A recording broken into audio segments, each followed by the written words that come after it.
for all you multi-talented, multitasking, multi-everything people out there. Take it away.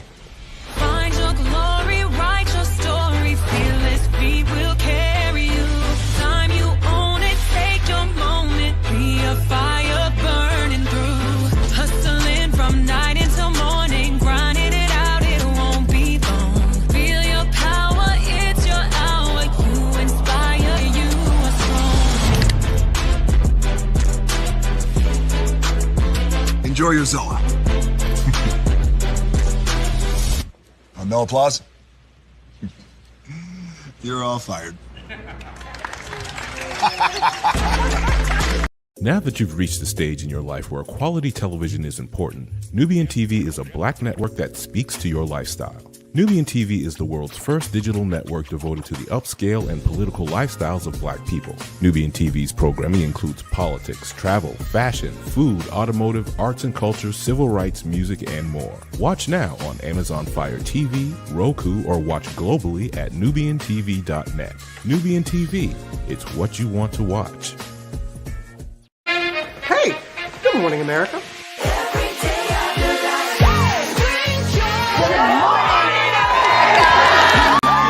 Good morning, America. Good morning, America. Good morning, America.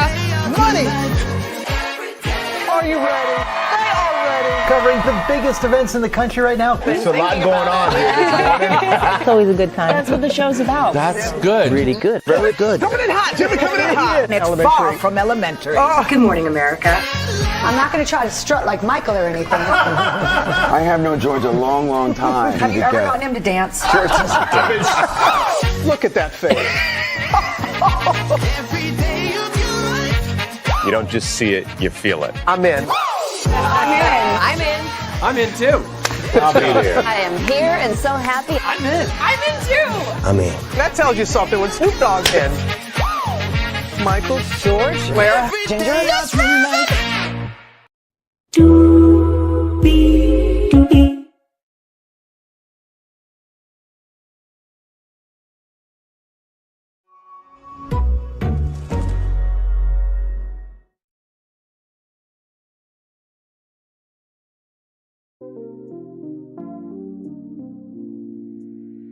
I know what you're thinking. Wait a minute, are there two more commercials? Yes, they are. We'll play them during the show because, child, we got to get started from the jump because, child, I cannot, with the Black Dassy, Black Parksy, and Black Imagination, I got to talk to y'all from the jump of the show. We got 1, 2, 3, 4, 5, 6, 7 destinations for you all this morning. Bob Iger talked to CNBC about the future of Disney and the cable business. We'll get into that. Speaking of Disney and Good Morning America, Michael Strahan is staying on GMA, but how will he stay on GMA? We'll get to that. Netflix, you just want to play in the face of the media nerd, the social media's face, huh? Okay, all right, we'll get to that. R. Kelly wants to be released from jail. Zeus is trying to put on something trying to put something on their network, rather. Child, we'll get to that. Serena and Venus Williams are teaming up, but where they're going is the wrong platform. I'll explain why. Plus, a new report from YouTube talking about their impact, not just in the creator economy, but the regular, schmegular economy. Higher is Wayne, low is available, but either way, we are live on tour. Let me take down this psychotic intro here. You see that virtual tour background? Yes, you do. You hear that virtual tour music? Yes, you do. And before we get to those 7 destinations, I'm going to address something from the top of the show. That's why I had to come on a little bit earlier than I do. But one thing to know, and 2 things for sure, the meantime, between time over here on this channel, a lot happens early. Rolling. It's a new morning for America's family. Sun's coming up, so make it all that it can be. You know a lot happens early. I'm Harry Smith. I'm Julie Chen. I'm Maggie Rodriguez. Morning everywhere. Come on, get up.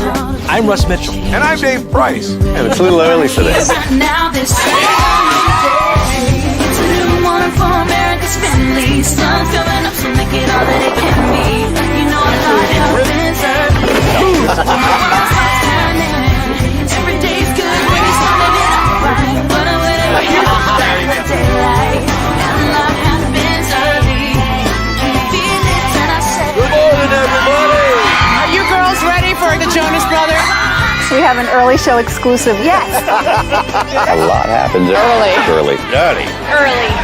A lot. A lot. A lot happens early. The Early Show, weekday mornings on CBS. It's a new morning. Yes, it is a new morning.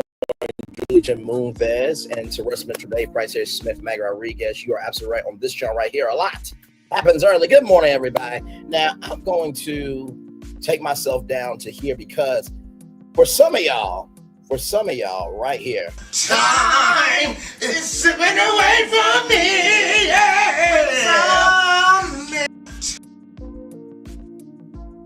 Some of y'all, time is slipping away from y'all. Time.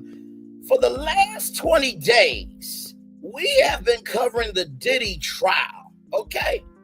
There are protests happening in LA because people are standing up for immigrants that have done more good than the fucked up piece of shit bastard that should have been swallowed by his mother Mary, who said that he should have never went into politics.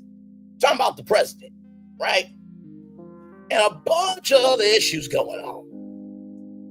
But for some odd reason, y'all concerned about that one damn TV show where the gag is the Oprah Winfrey Network might be up for sale because Warner Bros. Discovery has separated the cable networks from the studios and the streamers. So you know what? Being the media nerd of social media that I am, I'm going to debunk this, and then we're rolling on to our 7 destinations, okay? Because no, we're not doing this. We're not. So I've seen some videos, right? Talking about the return of Love and Marriage Huntsville, okay? And y'all know I don't cover a damn fuck-ish or shit. Damn fuck-ish. What I always say I don't give a damn fuck or shit about the show. So, with that being said, I'm doing this because I am the media nerd of social media. And I am all about accountability, responsibility, and the humanity of how we consume, view, and share media. Okay, so that's what I do over here. So, last press release right here, March 13th, 2025, about Somebody's Son, OWN's new love and relationship series. The last press release about anything love and marriage came out on March 6th, 2025, right here about OWN's Love and Marriage Detroit. The last press release about Love and Marriage Huntsville was October 10th, 2024, when it came back November 2nd. Now, if we all remember, Love and Marriage DC was not on for a whole year, and the cast didn't know what they were doing. October, November, December, January, February, March, April, May, June. 9 months. We have not heard anything, right? Okay, so that's strike one. Okay, so the press site for the Oprah Winfrey Network, that's strike one. That nothing's happening. Okay, all right. Now let's check OWN's Instagram. This is all live in real time. The last post that they did right here is for Ray to Love, which is coming back Friday, August 1st at 8/7 Central. Right here, Kimmy is talking about breast cancer. Okay. That's the last thing they posted. Everything else, Ray to Love, Never Ever Met, Somebody's Son, Family or Fiance, Sweet Life Los Angeles. That is Issa Rae's show coming back with cast commentary. So, in case you didn't know, that it's coming to the Oprah Winfrey Network. Family or Fiance, Sweet Life Los Angeles, Never Ever Met Somebody's Son, Family or Fiance, Never Ever Met, Family or Fiance. Last time they posted this was 3 weeks ago for Love and Marriage Detroit. So OWN hasn't posted anything new about it. Okay, so that's strike two. So press site for OWN, nothing. OWN's Instagram, nothing. Okay, let's roll on. Then we have OWN Keep It Real. family or fiance, never ever met somebody's son. Never ever met somebody's son. Love and Marriage Detroit 4 weeks ago. Okay, all right. Let's keep going. Love and Marriage Detroit. Love and Marriage Detroit. Never ever met. Love and Marriage Detroit. 19 weeks ago. But they posted something. Okay. So let's see. That's 3 strikes. If it's 1, 2, 3 strikes, you're out at the old ball game. But no, I don't think that's enough. Let's check Carlos King's Instagram here. Last thing he posted, I remember myself being in. It was talking to Black Ink Crew star Sky Days as she addressed if she was fired from the show, the altercation with her son, why she felt set up there on Caesar, Rihanna DMing her, and much more, right? Not Nene, child. My brain's still waking up. There's Nene, because King was talking about her dream cast and also giving honor to Carlos King, right? Here it is here. You see any update on Love and Marriage Huntsville? So no. So press site from OWN, nothing. OWN's Instagram, nothing. OWN Keep It Real, nothing. Carlos King's Instagram, nothing. Okay. So here it is here, y'all. So when I click this, let me zoom in here because this is live in real time. When I click this right here, okay, it takes me to this. Okay, now when I click on news,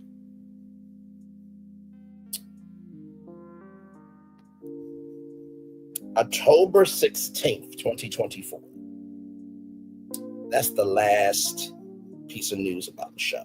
Now, hang on. I'm going to go to tools right here. I'm going to go to tools. Hashtag all toodles. Looking ass. So if I do click tools, and y'all see that 43 results for season 10, episode 1. Now I'm gonna go to reset. Right here, I'm gonna go to reset. Click that. Past 24 hours.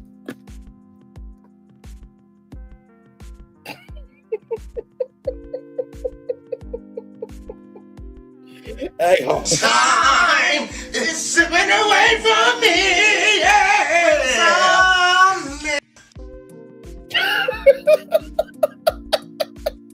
So, no news about season 10, episode 1 on Google. Okay.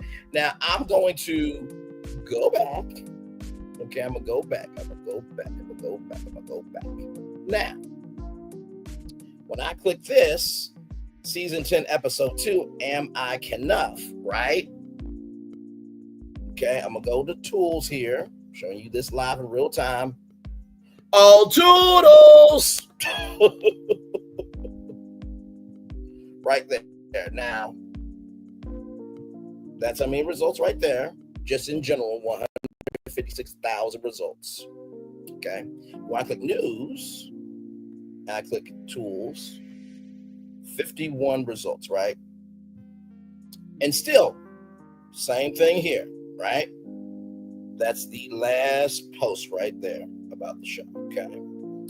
Now, I'm going to go to recent, okay? I'm going to go to recent right here. I'm going to click past 24 hours. Once again. Time is slipping away from me. Yeah. Now, I'ma just say this. Some of us are moving like progressive kings and queens, like the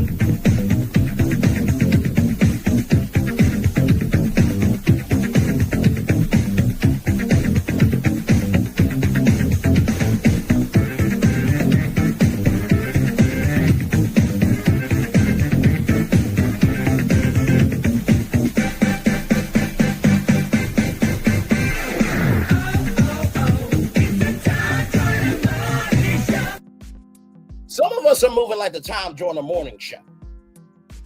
We're doing our research. We're covering all our bases.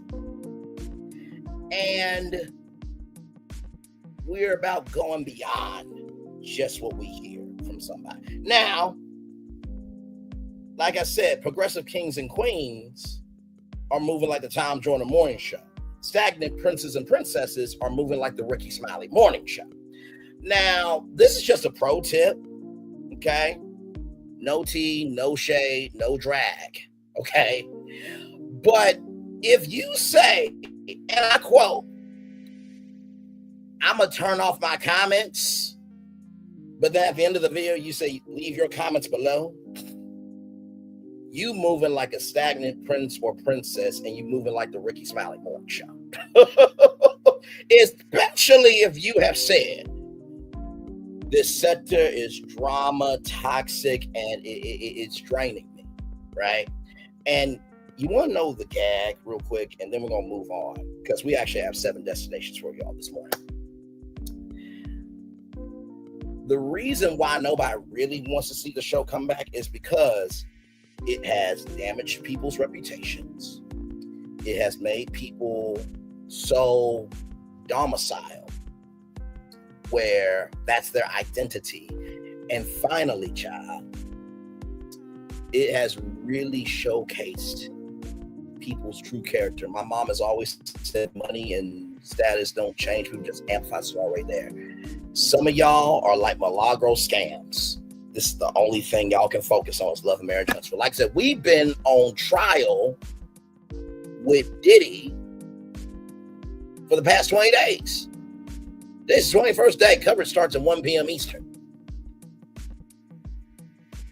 I'm just saying. So please, for the love of God, do your research before you cash a check, that you make a check that your ass can't cash, okay? Sincerely. Like I said before, just a pro tip. If you have talked about the sector has done this, that, and the third to you, and yet you make a video and you say, I'm going to turn off my comments, but at the end of the video, you say, leave your comments below, you moving like the Ricky Smiley Morning Show, and you're not moving like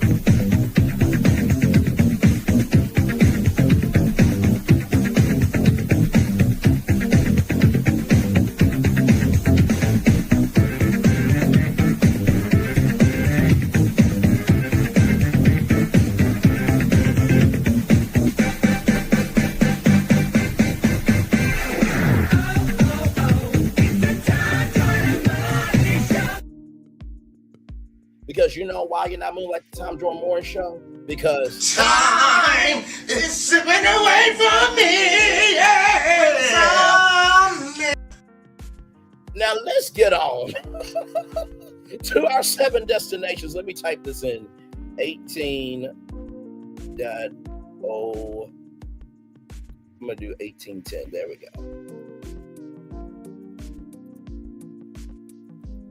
we go. So I can put that in my description so that way you guys can get straight to it, okay? Here we go. Let's get to our show, okay? Child, let's roll on.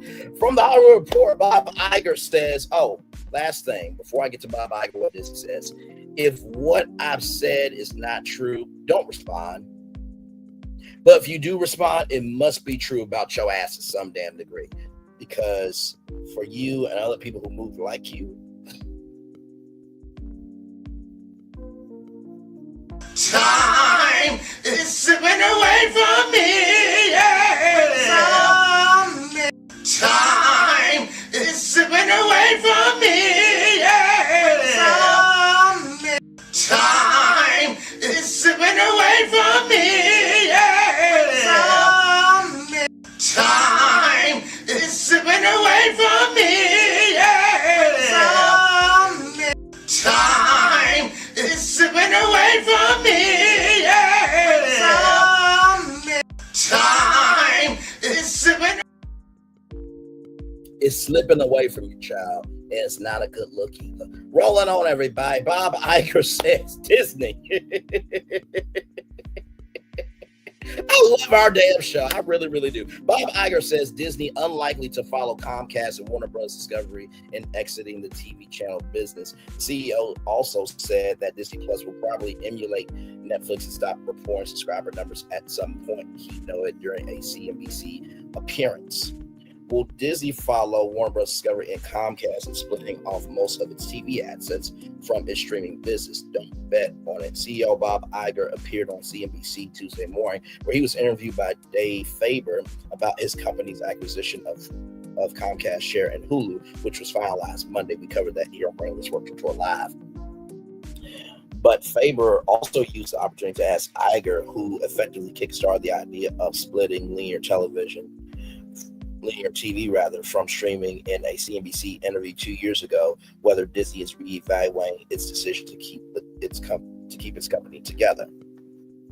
Warner Bros. Discovery said Monday that it will split itself into one company with the studios and HBO Max streaming business and another with its global TV networks. That move followed a similar decision from Comcast, which is spinning out most of its channels into Versant later this year, but keeping NBC, Bravo, Peacock, and theme parks for itself. As soon as I returned to Disney, I put everything on the table and asked the team to evaluate whether we should buy Hulu or whether we should sell Hulu, whether we should sell our linear TV networks or whether we should hold on to them. After a pretty lengthy process internally and really taking a long look at what these properties could mean to us long term, we decided the best course for us was not only to buy Hulu in its entirety, but also to hold on to the linear television networks to integrate them seamlessly in with our streaming business, Iger said.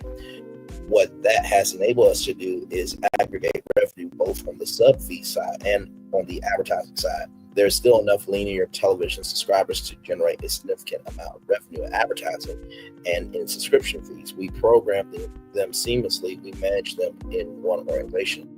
So there's been great economies of scale in doing that. It's one of the things that's enabled us to turn the streaming business around from a huge loss to profitability. And over the next several years, it will enable us to grow margins significantly on the streaming side because of the ability to amortize program costs and the ability to essentially aggregate audiences and revenue, he added. It's also interesting to us that as many others exit that business, I think it gives us a stronger hand to stay in that business. We're very focused. We will have, interestingly enough, a linear television business that is paired with a streaming business. So when you think about these spinoff companies won't have the assets from a streaming perspective that we will have. And having a broadcast network like ABC is a big part of that. I think there's a lot more value in a broadcast network, again, if it's paired very, very seamlessly with a streaming business. And the reason why that was brought up was because Bob Iger wanted to sell ABC at one point in time, which was a dumb-ass decision to say out loud that you were even thinking about that decision, right?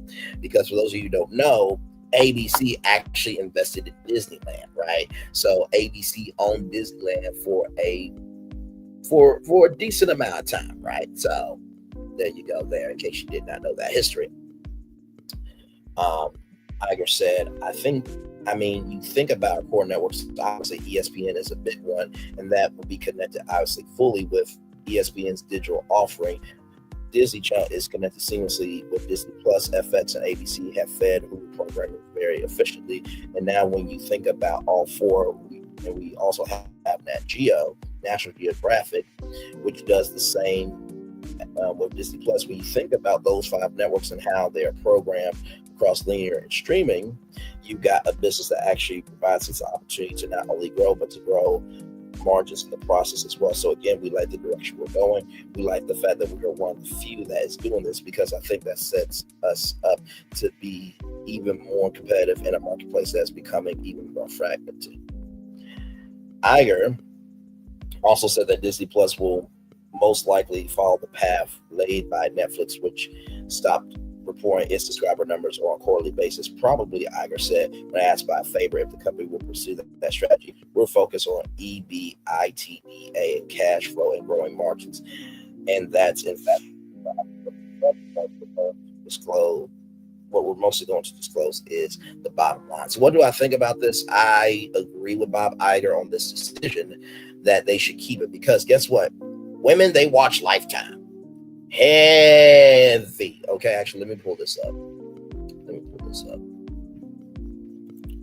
Disney cable networks. Now, for those of you who do not know, The networks like Lifetime, A&E, those are, owned by Disney and Hearst Communications. Okay, in case you guys did not know that. So,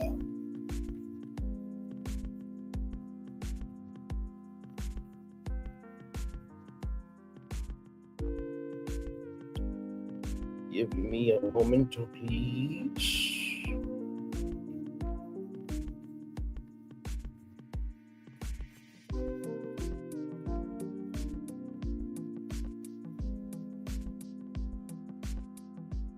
A&E Networks. There we go. A&E Networks. Right here. So here is A&E Global Media. This is a American multinational broadcasting company owned and operated as a 50-50 joint venture between Hearst Communications and the Walt Disney Company, right? So, in case you guys did not know that, so they have A&E right here. They got FYI for your entertainment, the History Channel, Lifetime, and then Defy joint venture with Free TV Network. So here's the thing, right? I believe that honestly, the A&E brand needs to go. It just does. Now originally that stood for Arts and Entertainment, but A&E is becoming known more for unscripted content, right? So when you think about A&E, you think about FX. FX is, the adult, channel, right, in the world of Disney. If you switched from A&E Network to Hulu Network, now let's go A&E because now my rambling comes greatness, right? Just gotta give me time. So we go to A&E right here. As you can see here, 63 million paid television households, right? So if you switch A&E to the Hulu network, now you have 63 million paid TV households, right? So now whatever can work for Hulu, the streaming platform, you can find it only on the Hulu streaming platform. Whatever will work for the Hulu TV network, you can do the Hulu TV network, right? So Hulu becomes bigger because Hulu is only available in the United States. And now because Disney owns Hulu fully, right, they said that they're going to try to get into international expansion for Hulu. Allegedly. HBO Max is international, Netflix is international, but Hulu still is not. I mean, Disney, really, is this what we're doing? Like, really? Time is slipping away from me.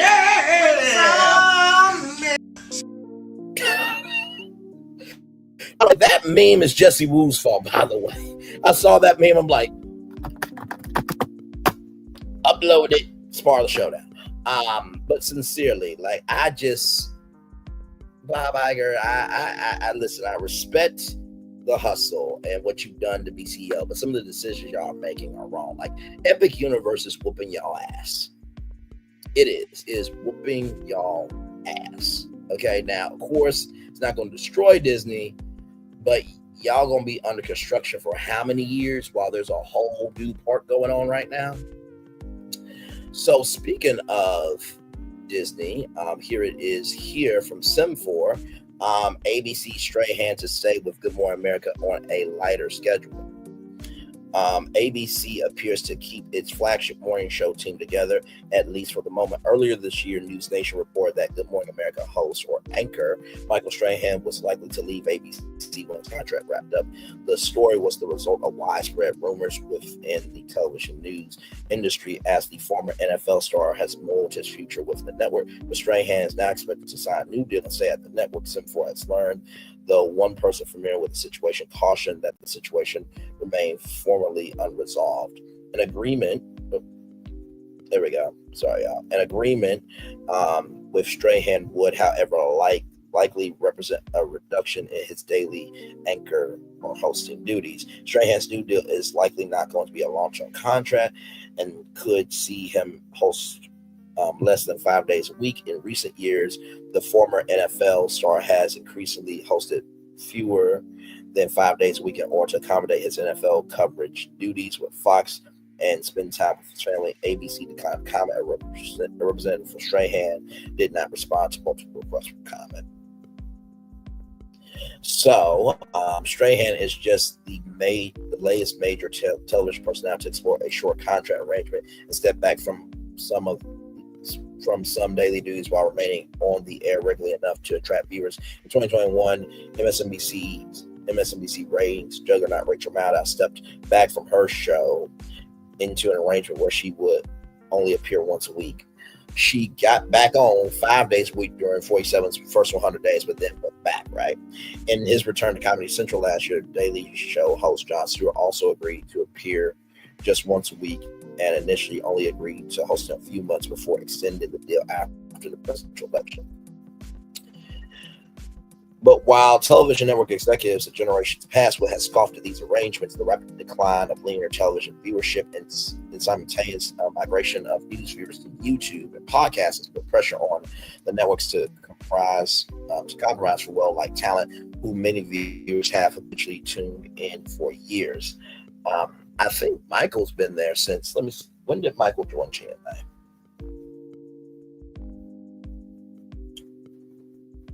When did Michael Strahan join Good Morning America?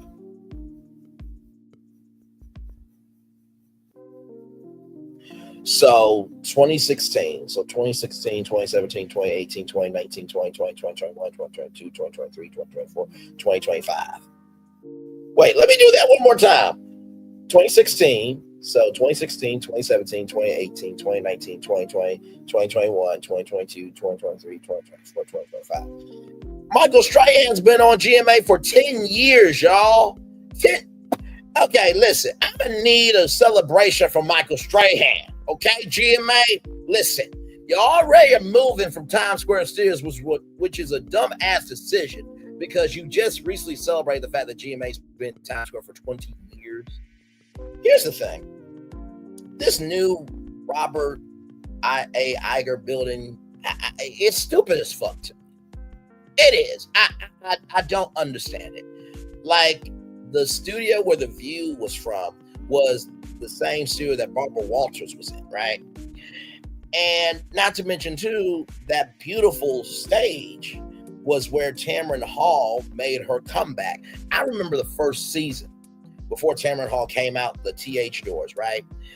She would actually, and the song was sung by Fantasia Barrina, okay? That's how far back I go. I remember the set, it had this circle in the middle. It had Cyber Hall where, us could join the show virtually, right? And she would come up these stairs and walk through the crowd, grab a microphone, and do like a live 15, 20-minute Q&A. And so Times Square Studios was made for GMA. Like, that's where Dick Clark counted down the ball, right? Dick Clark used to, when he was alive, he used to count down the ball live from Times Square, outside of Times Square. But then he had a stroke. But he would be on the second floor of GMA, counting it down from here down in 10, 9, 8, 7, 6, 5, 4, 3, 2, 1. Happy New Year. Like, that studio has so much history. And here's how it went, right? So when GMA went to Times Square, the top floor, the second floor was home base. The bottom floor was where Times Square came in, right? They did many different lifestyle segments. They did concerts in the studio, right? So then they decide, later on, some years later, they said, okay, well, we're just going to close the second floor because also, too, they're paying rent. So this is probably a cost. It's probably a cost thing, but still, follow me here. So first floor, right, was everything. So you had the couch where they did play of the day. You had the anchor desk. You had the weather wall. You had Social Square where they would do GMA Live when they were in partnership with Yahoo. So 7 to 8 would be inside, but then from 8 to 9 would be live outside Times Square. And then they made this beautiful studio. I mean, just chef's kiss, where you could sit 100 people in, and celebrities will come in, and the 8 o'clock hour would be the 8 o'clock hour. Sorry, Alma Rambling comes greatness. Like I said, give me time. The 8 o'clock hour would be upstairs, right? Because Michael Strahan joined One America. Now, before that, he was live with Kelly Ripa. But then he joined GMA 2 times a week. And then the 8:30 hour would be from 8:30 to 9 upstairs. But then they made it a full hour, right? And that's where they hosted, GMA Strahan and Sarah. And then Sarah Strahan and Kiki, they aired it from upstairs, and then GMA 3, What You Need to Know, taped up there as well. So the history from there, like when Robin Roberts overcame cancer, when Lady Gaga took over Times Square, when Taylor Swift shut down Times Square, like there's been so many moments at that studio. For ABC to move GMA from that studio, they don't give a fuck about history. They just fired Terry Moran for saying the quiet part out loud. This president is a racist, sexist, just among the nation of hell upon earth in human form. And Terry Moran said the quiet part out loud. You get rid of him? No. I mean, my Lord Jesus. I mean, really, y'all letting this bastard tell y'all what to do at y'all companies without the president having a country that is in a good status for him to run. He has no job.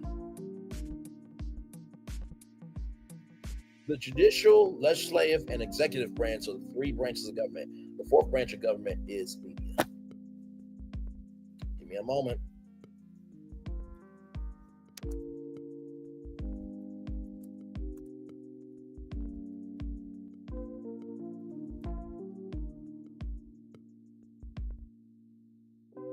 The 4th estate, the 4th branch, refers to media, particularly the free press, and its role in a representative democracy. It's a concept that highlights the media's ability to act as an independent watchdog, holding government accountable and informing the public. So y'all fired Terry Moran because he just said the quiet part out loud. Bob Iger, I respect you, bro, but honestly, you're doing too much. You're doing too much. You're doing way too much right here. Let's see here. Let's put pressure on the networks to compromise for well-liked talent who many viewers have habitually tuned into for years. The networks have overwhelmingly found that releasing expensive talent and replacing them with lesser-known, cheaper hosts has resulted in permanently declining ratings almost everywhere outside of Fox News. Television ratings for Stewart's Monday appearances have increased the Daily Show's ratings and bolstered its YouTube presence with viral clips released weekly and downloads the Stewart podcast, which is also produced by Comedy Central parent company Paramount Spiking. Similarly, Madhow's appearances on Monday and important election evening broadcasts also improved MSNBC's ratings, though they have proved it a difficult act to follow for other hosts attempting to step into the Tuesday through Friday role. I think that is about it.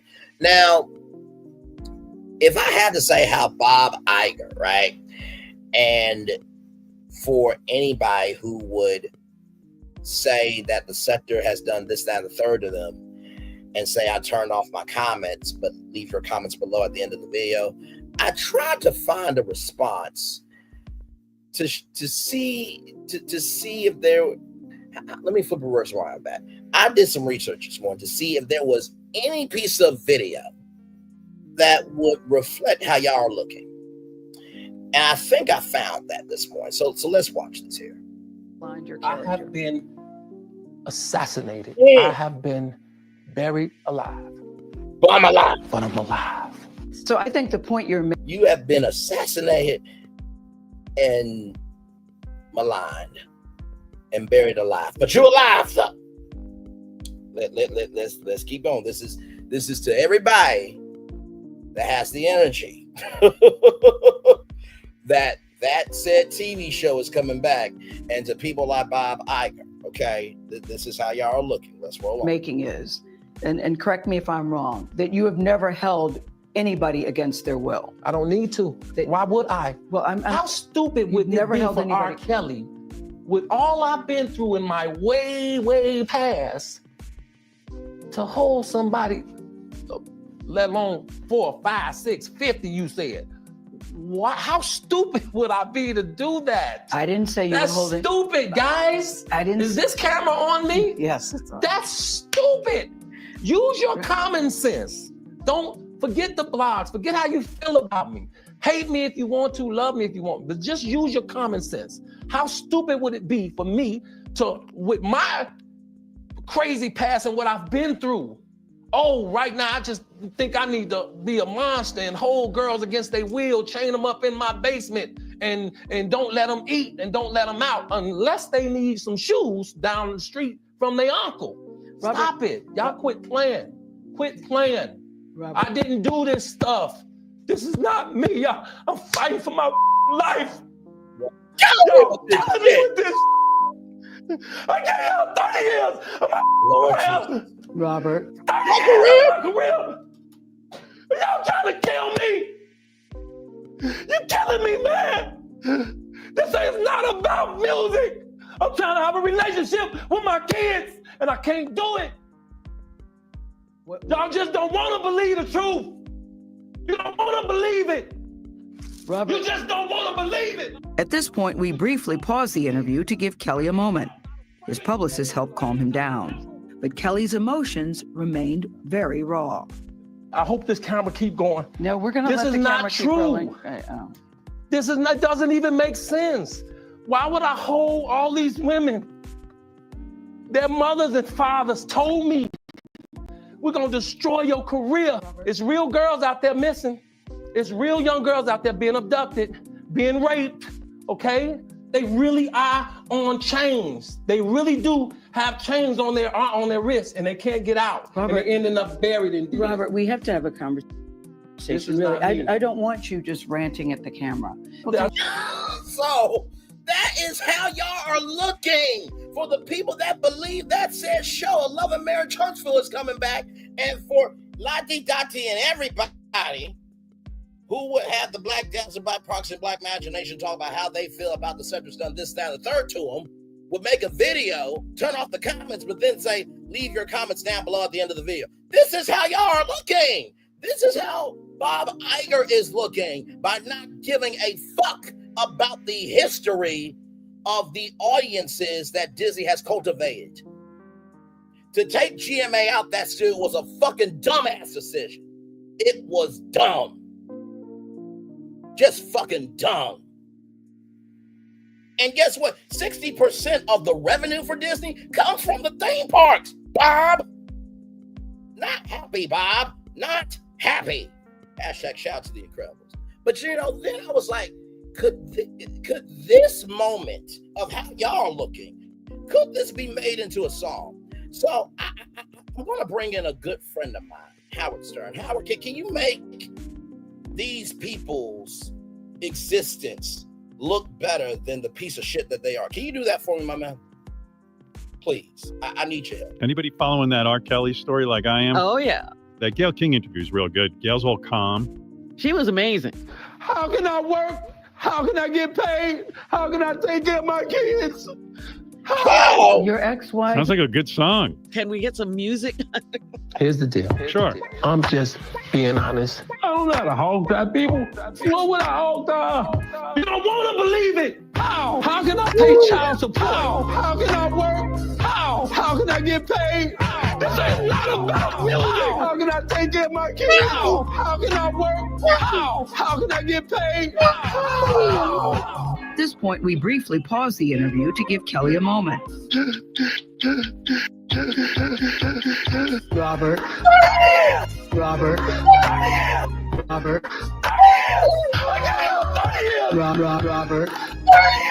Robert. Robert. Y'all trying to kill me. Robert. Robert.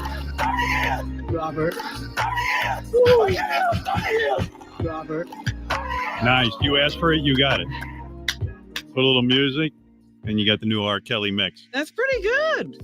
Thank you, Howard Stern, Robin Quivers, for helping me out there. I appreciate y'all so damn much. All right, y'all, let's let's roll on, child.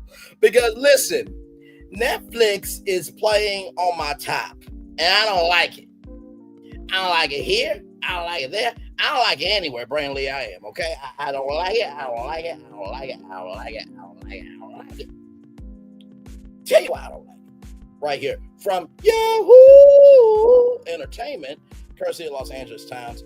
Will Netflix get into the TV news business? Here are the pros and cons, right?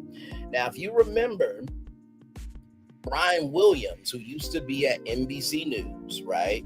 He lied about that Tomahawk helicopter. Then he went to MSNBC. He created the 11th Hour, became one of the greatest shows on MSNBC, and made his comeback, right?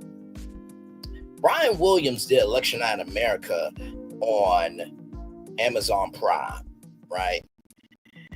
And Amazon said this is not us getting into the news. But then months later, an article comes out from Variety and other places that, you know, they're looking into doing news specials around big cultural events. Basically having the media audacity, the media hypocrisy, the media imagination to play in my face, okay? Now, I'm going to show you how Netflix is playing in my face. They're playing in your face. They're playing in our face here in just a moment. Let me get through this first. When Netflix announced last month that it had acquired the rights to 2 NFL games to stream on Christmas Day, TV news agents were buzzing. If the streaming behemoth is getting into sports after saying for so long that it could live news shows be far behind for the Los Gatos, California streaming giant diversifies its program roster. Think of the ease of a button on the Netflix home screen that could take users to a breaking story, such as last week's guilty verdict in former President 47 hush money trial in New York, or consider how Netflix, which has 270 million users worldwide, can send out an alert to get viewers to watch coverage of the State of the Union address or presidential debate.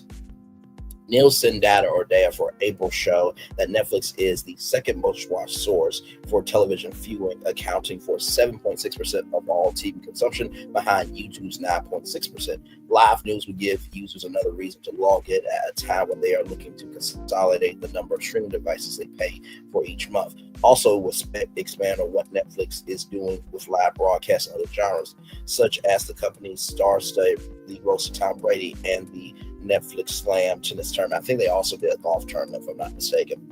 Last year, Netflix added a subscriber tier where users who sit through sponsored messages pay a lower monthly fee. Live content such as the NFL and WWE's weekly Raw show coming to Netflix next year will have commercials bringing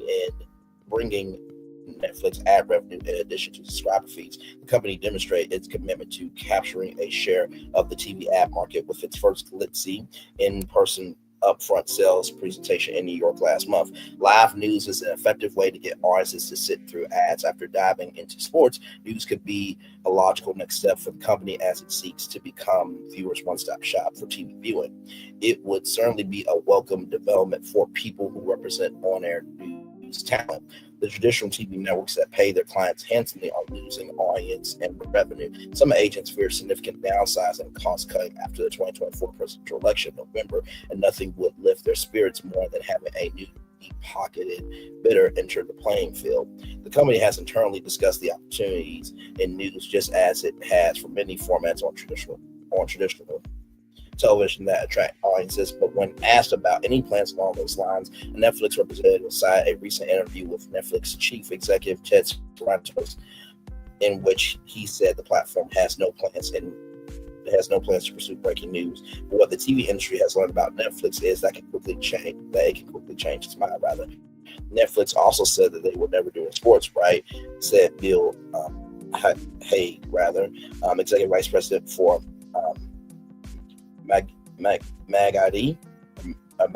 Madrid, a media consulting company, and they said they were never going to do advertising. They've done that. These are not firm lines in the sand. Still, veterans of the TV news business have some advice for Netflix. Don't do it. I think it would be ill-advised for Netflix to get into live news, said Andrew Hayward, a former president of CBS News who is now strategic advisor to local TV stations. There are excellent players doing it now who are struggling. One reason is that news is not quite like sports. League media rights fees have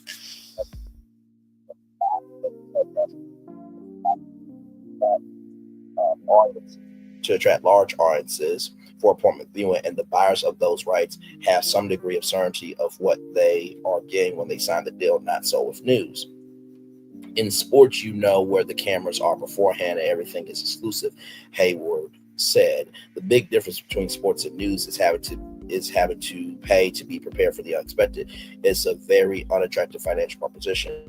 News is not only predictable, but expensive to produce and perishable after it goes on the air. Breaking coverage is not exclusive to a single outlet. Live feeds of events are now ubiquitous in the streaming and social media era. Internet-connected televisions give consumers the news through free ad-support streaming channels such as CBS News 24/7 or NBC News Now or Live Now, which is Fox. I think it's ABC News Live. The CW doesn't have news. So there it is there. Without charging for a subscription, as Hayward noted, there is enough demand for the news content already available. Cable news remains highly profitable, but cord cutting is slowly depriving them of the subscriber fees that have sustained the business for decades. Younger consumers are bypassing traditional TV and not developing the habit of news viewing, although many network news programs are repeated on their favorite platform, YouTube. For example, NBC Nightly News, CBS Evening News, and ABC World News, they post the episode to YouTube. Yeah. News sources across the media, from newspapers to podcasts, are suffering significant audience declines and downsizing after the heady years of the 47th White House. Some legacy media executives probably have daydreams about exiting the news business as the path to profitability becomes more challenging. Last year, Walt Disney Company chief executive Bob Iger said company's linear TV networks, which includes ABC News, were not core to the company's business, and he could envision spinning them off. Later backtracked and said ABC was not for sale. The stir caused by Iger's remarks demonstrates how news is ingrained in the culture of the broadcast business. In the early decades of TV, it was acceptable for the news to be a financial loss leader. The news divisions were considered a public service necessary to maintain the network's right to use the nation's airwaves for free, but they also built stature for their parent companies. Affiliate stations still depend on the national broadcast networks for news to supplement their own local coverage. News provides a brand identity for networks right down to the logo painted on production trucks that show up for live shoots on a neighborhood corner. Networks became more conscious about news when the business matured and shareholders demanded better financial performance. Veteran news executives doubt Netflix will want to take on the pressures of entering a crowded competitive field that invites scrutiny, requires transparency, and often creates controversy. It's big expense and it's a headache, said one former broadcast network chief. Netflix would be better off licensing programs produced by an existing news organization that already has a news gathering infrastructure in place. Several TV executives said Netflix carried original shows from CNN before Warner Bros. Discovery moved them over to its streaming service Max, which now offers a streaming feed of the channel. And then CNN Plus happened. It failed on arrival, but they're coming back with a new streaming service. CNN is. While news is not on Netflix's agenda now, Madrid's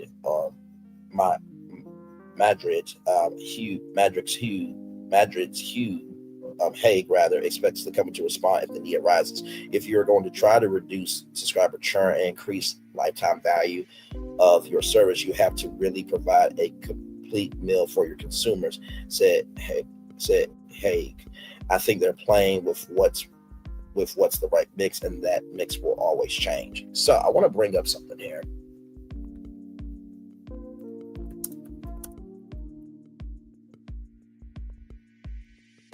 So let me see here.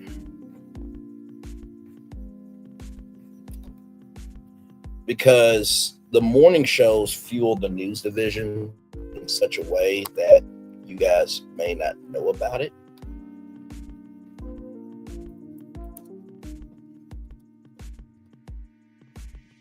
There we go. That's what I'm looking for. So right here, based on the provided search results, sources suggest that ABC's Good Morning America brings in $350 million to $375 million advertising revenue per year. This constitutes a significant portion of ABC broadcast news revenue. So, when you are talking about the news and how much the news networks make, right, and morning shows make, that's a big deal. You know what I mean? And this article came out here April 21st, 2021.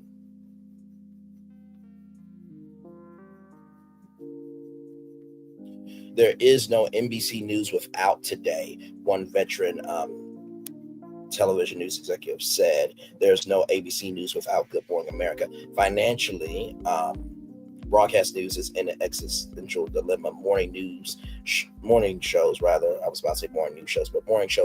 profit centers for each network's news division are losing hundreds of thousands of viewers every year. Viewership among 25 to 54-year-olds, the demographic group advertisers covet, is roughly half of what it was a decade ago, according to data from Nielsen, the media tracking company, right?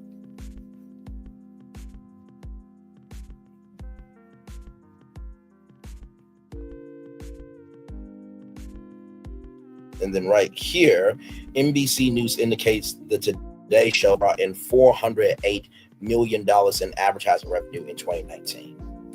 Now, I'm going to look up CBS Mornings ad revenue. And then right here, it says CBS morning program captured $110.7 million in 2021. So, like I said, Netflix, they really don't stand 10 toes down. They stand 10 toes down for face, but when rubber meets the road, they switch, which it's your right to switch, but also too, words can be brought back to be used against you, okay? So with that being said, look at this right here. This is an exclusive from Sim4. Netflix buys Daily Beast TV pilot as it races against YouTube. Y'all know who the Daily Beast is? Let me bring you into what the Daily Beast is.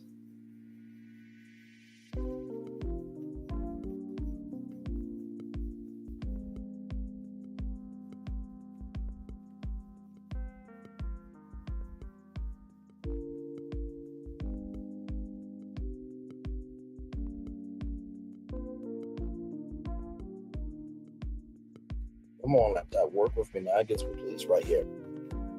So in case you guys did not know, right here, the Daily Beast is an American news website focused on politics, media, and pop culture. Founded in 2008, the website is owned by IAC Incorporated. It has been characterized as a high-end tabloid by Noah Schottman, the site's editor-in-chief from 2018 to 2021. In a 2015 interview, former editor-in-chief John Avalon described the Beast's editorial approach. We seek out scoops, scandals, and stories about secret worlds. We love confronting bullies, bigots, and hypocrites. In 2018, Avalon described the Beast strike zone as politics, pop culture, and power. Okay, so that's who the Daily Beast is. Okay, as you can see here, a feature of the Daily Beast is the cheat sheet. Billed as the must-reads from all over, published throughout the day. The cheat sheet offers a selection of articles from online news outlets on popular stories. The cheat sheet includes brief summaries of the article and a link to read the full text of the article on the website of its provider. It's found at www.dailybeast.com/cheat sheet. After the launch, the site introduced additional sections, including a video cheat sheet and book beast. The website frequently creates encyclopedic landing pages on topical subjects such as President Obama's inauguration, the Bernie Madoff Ponzi scheme, and the Iran uprising. In 2024, the Daily Beast became the majority on mobile and released an iOS app on Apple, which Neiman Lab described as the dawn of the quantified news reader. The the illustrational style used at the top of every article has been described as genre, collage, and pop art illustrations.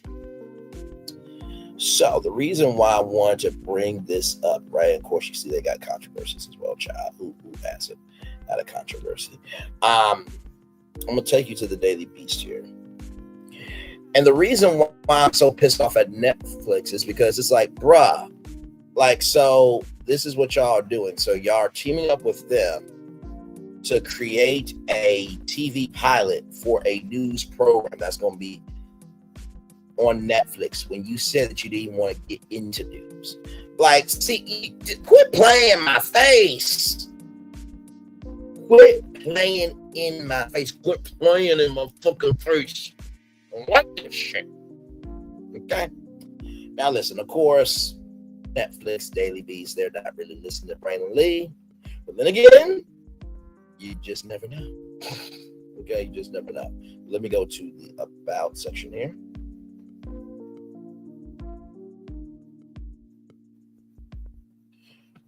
Right here, About Us. Independent, irreverent, intelligent, the Daily Beast delivers award-winning original reporting, fact-informed analysis, and sharp opinion in the arena of politics, pop culture, and power. Reaches more than 1 million readers a day. Our journalism is not partisan, but not neutral, skeptical, but never cynical. Hugh Daughtry is executive editor. Ben Sherwood, if you don't know who Ben Sherwood is, Ben Sherwood used to be at ABC, okay? Is publisher and chief executive officer. Joanna Coles is chief creative and content officer. The Daily Beast is based in New York and is an operating business of IAC, NASDAQ, IACI. Okay, so back to the story here.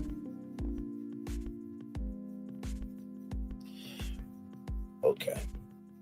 Netflix wants to quickly turn around more documentaries on news in the zeitgeist. Just don't call it news.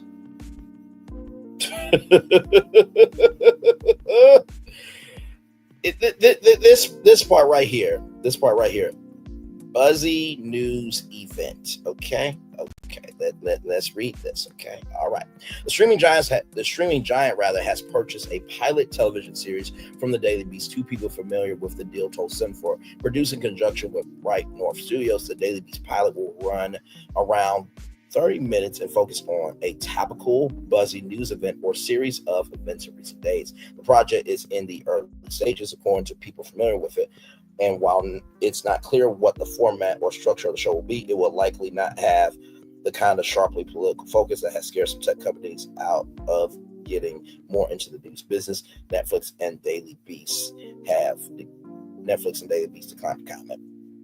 So Max's view, having emerged as the clear winner of the streaming wars, Netflix now faces a crucial dilemma, trying to figure out how much to worry about its biggest comparative digital video, YouTube. While YouTube does not compete in scripted streaming entertainment, it used to with YouTube originals, but no longer. Although TV watching is the dominant way that people watch YouTube, and YouTubers are getting into Amazon Prime, and Lily Singh was on NBC. So eventually YouTube Studios is going to have to come to be. Okay, that's just my take. And we covered that because Google has 100 Zeros. That's their TV movie division at Google, and they want to pitch to HBO Max, Hulu, Netflix, BET Plus, Discovery Plus, all the streamers, and the major television networks and cable networks as well. While YouTube does not compete in scripted streaming entertainment and does not primarily offer the same types of costly, slickly produced documentaries or reality television shows, Netflix sees it as compared for eyeballs, particularly as YouTube viewership on home television screens continues to grow. Told y'all about that. Still, Netflix has projected calm about the growth of YouTube on TVs. In a conversation earlier this year with Sim4 editor-in-chief Ben Smith, Netflix CEO Ted Sarandos dismissed YouTube as compared for talent, saying instead that the platform was a place to cut your teeth or develop an idea before coming to Netflix for better monetization. I'm not going to sit here and deny what you said, Ted Sarandos, but sir, how big do you have to be to get to Netflix? Because Pop the Balloon got some traction, okay? All right. So, hey, my friend, good to see you come into the journey. High Brand, so they bought the Daily Beast. Wow. So here's the thing, right? Netflix said, and I quote, that they would never get into the news, right? Let me go back to the article. This is why you need to pay attention to what's happening around you, because then you'll understand what's happening in front of you. Like I told y'all before, y'all so concerned about Love and Marriage Huntsville coming back that y'all didn't even realize that Warner Bros. Discovery has separated the Warner Brothers, movie studio and HBO Max from OWN. OWN is not with Warner Brothers anymore, which means OWN could be up for sale. Talked about that last night. Go check that out after this one. Okay, so let me go back. Hang on. Right here.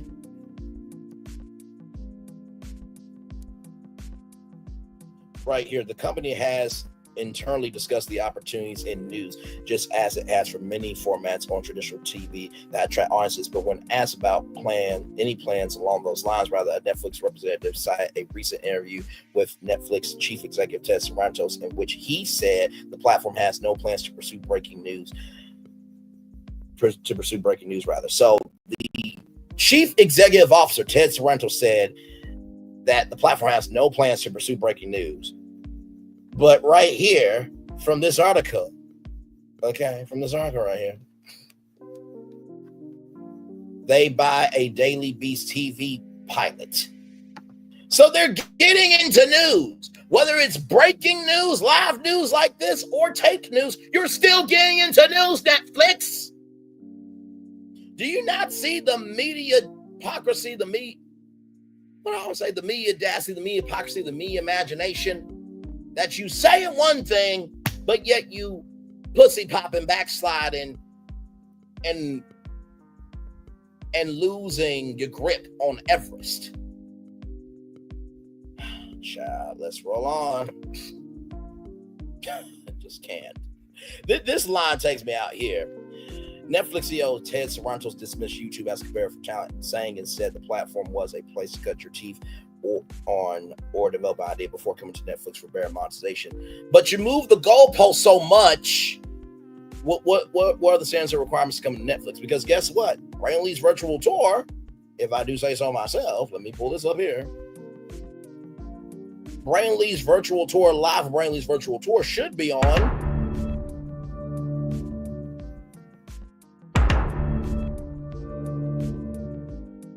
Would be nice. And like I said, my show is very cost effective. About $1,000 to do it. Laptop costed $1,000. I pay a monthly fee for StreamYard, pay a monthly fee for Canva. All we got to do is just connect it to your 270 million people. And by the way, I've already done the show over 600 times. I got interview skills. And the cool thing about Brandon Lee's virtual tour is it's a virtual show. So I can be anywhere in the world with it. Only thing I want to do once a week is be in front of a live audience from Universal Orlando Resort. Because why? That's what we call branding, ladies and gentlemen. We can sell vacation packages to Universal Orlando Resort. And if you get the Brandon Lee Virtual Tour vacation package, you get extra epic hours to stay inside Universal's Epic Universe for up to an extra 3 hours. So now you're coming on vacation to see all these amazing attractions and rides, and then you could be live on Netflix too on vacation. Just like they did with Nickelodeon Studios, where kids would go on vacation. They could be on the #1 kids network. I'm bringing the links together for y'all. That's what I do over here. Okay. Toronto said YouTube creators were making really interesting, compelling program to watch, but know that YouTube doesn't give any money up front to make it, so they're doing it all at their own risk. Like I said, they used to do YouTube originals, however, they no longer do it. Neil Mahone said that, we didn't know how to pick content, and then Pedro Pena, the president of Europe, Middle East, and Africa, said there's no appetite for YouTube originals. But yet Mr. Beast just did the Beast Games on Amazon Prime Video and just got renewed for 2 extra seasons, so up to season 3. I just say the quiet part out loud. But the decision to test out a quickly produced documentary show suggests the streaming behemoth is interested in the more immediate video content that powers YouTube. So too is Netflix interest in exploring how to make video podcasts on the platform, as Business Insider reported earlier this year. Netflix isn't the only streaming platform looking into content that more closely resembles news magazine style programs. While owner Jeff Bezos has found owning the Washington Post route to be a headache in recent months, Amazon has also explored whether it wants to have a larger news footprint, particularly around major events. I told y'all that. The company experimented with an election night news stream hosted by former NBC Nightly News anchor Brian Williams. The results were mixed. The view from IAC: if the show gets greenlit for a full season, the Daily Beast series could represent a major win for the new leadership at the digital media tabloid. Since taking over the publication last year, Chief Content Officer Joanna Coles and CEO Ben Sherwood have aggressively slashed costs and overhauled the newsroom, dispatching much of the longtime staff and tweaking some of the Beast's editorial sensibilities. The publication went from going after former New York Governor Andrew Cuomo to bring him on as a contributor. The leadership change and sequential cuts sparked tensions within the newsroom, which has spilled into public view. Former staff leaked internal spats and embarrassing editorial ideas by the new leadership and pointed out that many top leaders were banging away at stories that were likely below their pay grade. Leadership in turn suggests that many of the staff were lazy and bad at their jobs. Ooh, not lazy and bad at their jobs, child. But over a year into the new regime, the publication ownership appears happy by reducing costs. The Beast reached profitability after years of losing money, an achievement that was highlighted in parent company IAC's quarterly earnings. And a meeting with IAC staff earlier this year, owner Barry Diller praised the Beast leadership team for its stewardship. And I think that's it. So Netflix, quit playing on people's top, okay? If you want to do news, but just be about it, okay? Just be about it. That's all I'm saying. And guess what? Lovely T would be great on Netflix. Kim Pye would be great on Netflix. I'll be great on Netflix. Mims will be great on Netflix. There's plenty of content creators that know how to do a entertainment news format like I'm doing right now. We got 7 destinations. We're on our 3rd destination now. We got 1, 2, 3, 4 more destinations. But like Netflix now, far be it for me to give an opinion. But since, you did this with the Daily Beast, let me show you, if you don't mind, how find a so here it is, right? Here it is. Here's some content, right? Okay. See, we cover 7 to 8 topics a show, you see? So all this is original content, Netflix. All of it news. Some deep dive lives, some after shows of reality shows and stuff. But you see how quickly we're able to produce the content over here. But yet you say you would never get into live news. We had a whole election party over here for 3 with the T.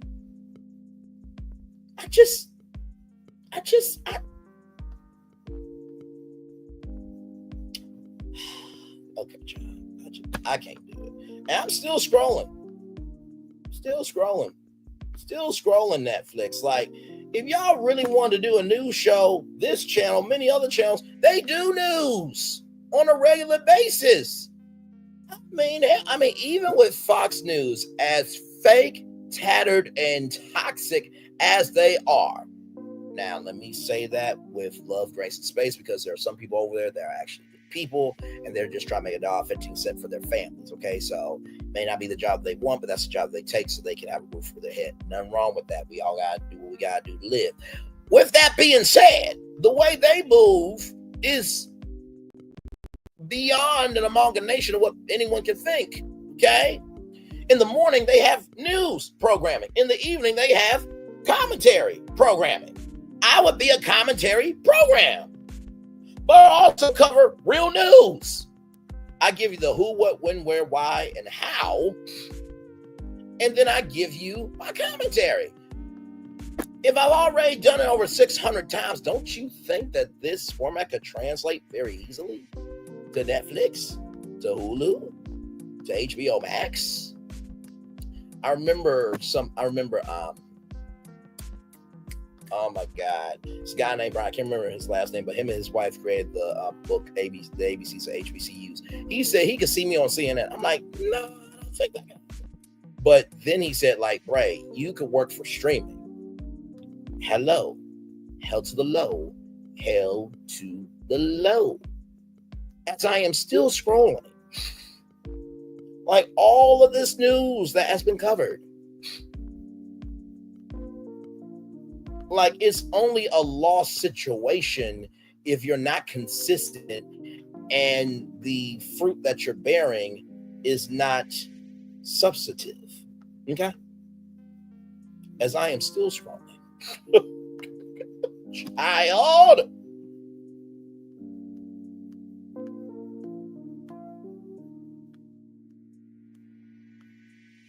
All of this. And Netflix said they would never go into news, but yet they bought a TV pilot from the Daily Beast.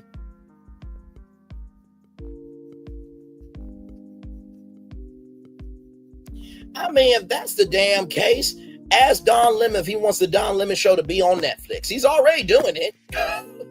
Like, this is the thing. Y'all could have already been doing this shit. And now you want to do a pilot with the Daily Beast? No hate to the Daily Beast, but I'm just pointing out the me audacity, the me hypocrisy, and the me imagination. That's all I'm doing here as I'm still scrolling. By the way, I will have to say, covering the DNC was one of the greatest times of my life with all of you. That was a great time. As I scroll back up, for all this original content, just something.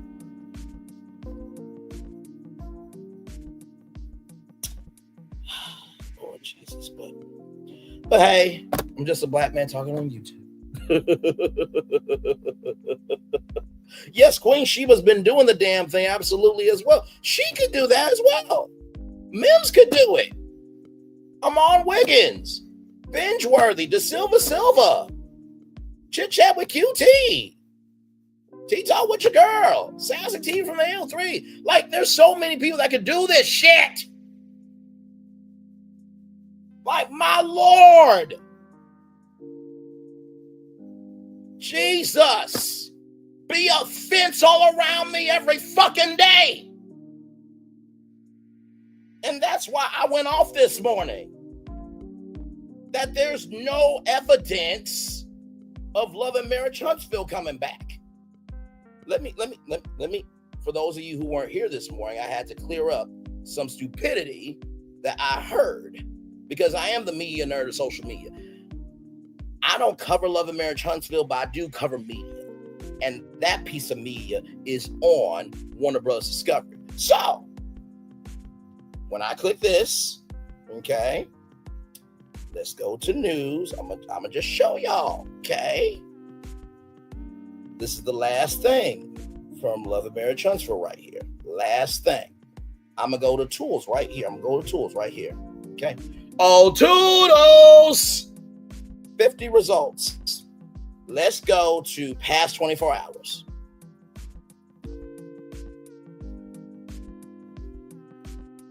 Ladies and gentlemen. For some of y'all, time is slipping away from me. Yeah.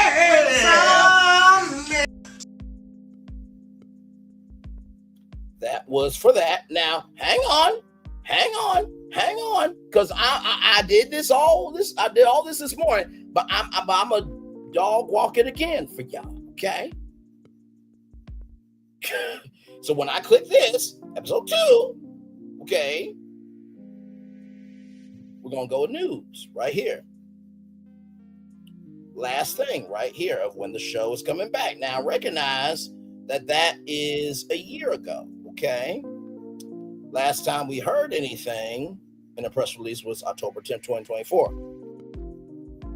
Let's go to tools right here.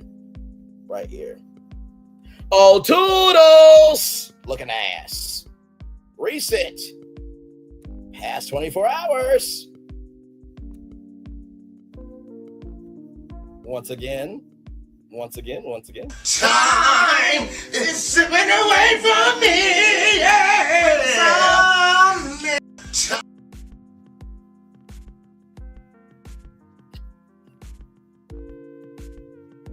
Last post that Carlos King posted was this interview with Sky Days from Black Ink Crew. That was the last thing he posted. Okay? So nothing on Carlos's Instagram. Okay? Nothing on... Hang on. Nothing on Carlos's Instagram. Oprah Winfrey Network. Last thing they posted was family or fiance. Last thing they posted of anything love and marriage was Detroit. This was posted 19 weeks ago. Okay. All right. So nothing from Carlos's Instagram. Nothing from On Keep It Real. From On. Okay. These are pinned posts. Ready to Love coming back Friday, August 1st at 8/7 Central. There's Kimmy talking about breast cancer after the season's already said and done and over with, right? But you see Ray Love, Never Ever Met, Somebody's Son, Family Fiance, Sweet Life Los Angeles. That was the Issa Rae show. It's coming to OWN with cast commentary. That's new content. Somebody's Son there, Family or Fiance, Never Ever Met. So the last thing they ever posted was something from Kimmy and Love Marriage Detroit. So nothing from OWN's Instagram. And then right here, last press release of this year, March 13th, 2025, about Somebody's Son. March, April, May, June. Last press release about Love and Marriage was March 6th, 2025. Last post or press release about Love and Marriage Transfer was October 10th, 2024. Once again, for some of y'all, time is slipping away from me. Now, like I said before, if the sector has done this, that, and the third to you, and you make a video saying that some cast member is allegedly saying that the show is coming back when her husband left for Colombia on their anniversary, copied a return policy of somebody else, and utilized their kids against their cousin by saying that that person took out the number from the kid's phone, right? You put stock into them, but yet you say the sector done this, that, and the third to you. By the way, just a pro tip. Some of us are moving like this.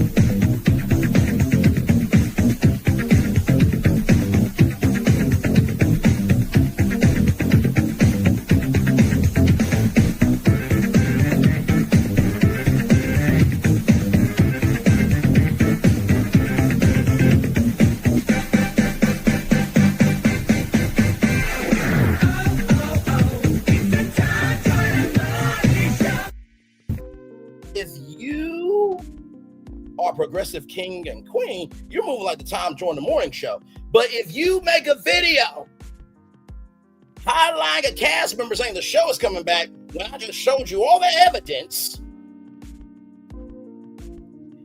and you say that the sector's this, that, and the third, that's been that to you, and you feel that way, and you say you turned the comments off, but yet at the end of the video, you say leave your comments below, sweetheart. Time is slipping away from me.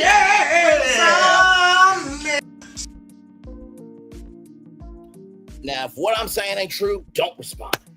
Because for the last 20 days, me, Queen Sheba, other people have been covering the Diddy trial. Where the fuck have y'all been? Because time is slipping away from me.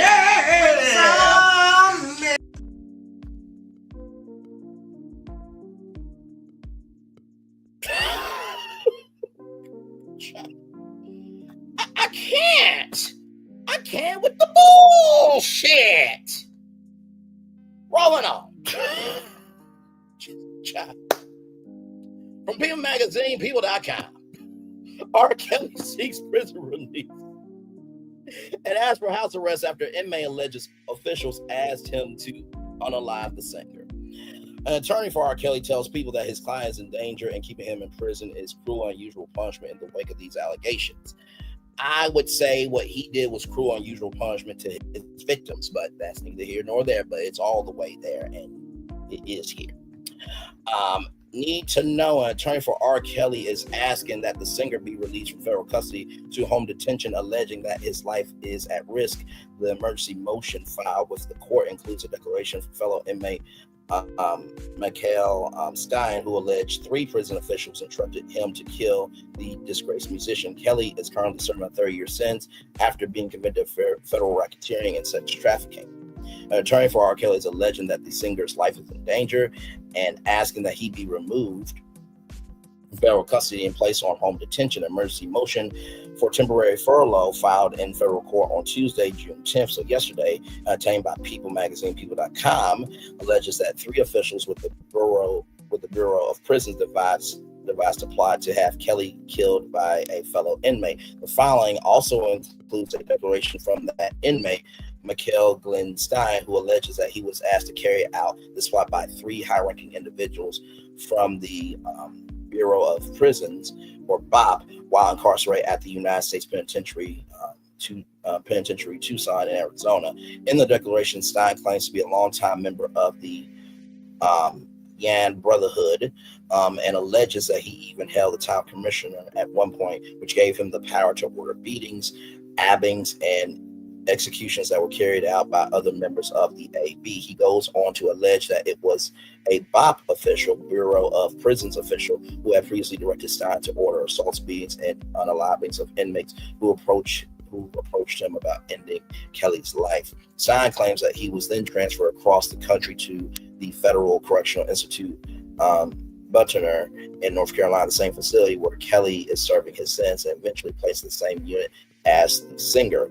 Once Stein completed his assignment, he officials said he would be allowed to escape from custody and live his final months as a free man, an offer that he found appealing because he claims to have been diagnosed with terminal cancer at the time.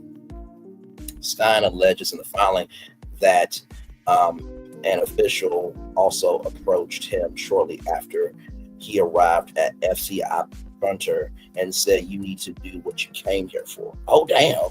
He says that after surveilling Kelly for weeks, he had his son change of heart and decided to inform the singer about the reported plot and how officials had allegedly tasked him to carry out the execution. Stein then claims to the file that he will undergo a polygraph examination to establish that he is being truthful, and also revealed the names of inmates whose beatings and killings he has participated in over the years. He is no stranger to legal actions, having filed well over 100 civil lawsuits and petitions in federal court over the past 2 decades. Stein was also convicted of threatening to assault and murder a federal magistrate judge and assistant United States attorney back in 2015. 4 letters he sent from his prison cell. Kelly's lawyer writes that regardless of Stein's past, in light of his claim, drastic relief is warranted to protect the singer's life. Saying Kelly's continued incarceration while he knows his life is in jeopardy constitutes cruel and unusual punishment. Stein also received a transfer from Arizona to North Carolina, as he claims in his declaration, according to Bureau of Prison records. Kelly's attorney, Bureau, Brian Lee, tells People that his client has been attacked in the past and that his fears of future incident are only heightened by his belief that officials inside the prison might adequately or outright refuse to protect the singer. He is not safe in federal custody, Brian Lee says, and to keep him in prison while he's under threat like this is cruel and unusual punishment. That conduct included the sexual exploitation of children, forced labor, and violations of the Manning Act involving the coercion and transportation of women and girls in interstate commerce to engage in illegal sexual activity. A representative for the Bureau of Prisons did not respond to a request for comment. So basically, while everyone else is being the Tom Jordan morning show, right? Like him, that said individual who said I turned my comments off, but leave your comments down below at the end of the video. Y'all looking like this. Time is slipping away from me. Yeah. And R. Kelly is looking like that too, because bruh, that happens in jail. Now, the fact that it's prison guards, that's a little bit different. I will say that, right? Because at the beginning, middle of the day, the guards are supposed to control the general population, make sure everybody's getting their meals, make sure everybody's getting their, time out, for physical activity, and then just keeping the mechanisms of the prisons intact, right? The cogs, mashing together, right? But bro, a lot of people are not here for it, right? So, of course, the Jasmine brand, the song on the Jasmine brand, I want to bring this in here because the comments are commenting. Right here, this person says, free Kels and Diddy. Police, here go another one. 4 likes there. To a new prison you go. See, man, yep, free Kelly. Right here at this booth, calling Tyrone from Trapped in the Closet. Diddy.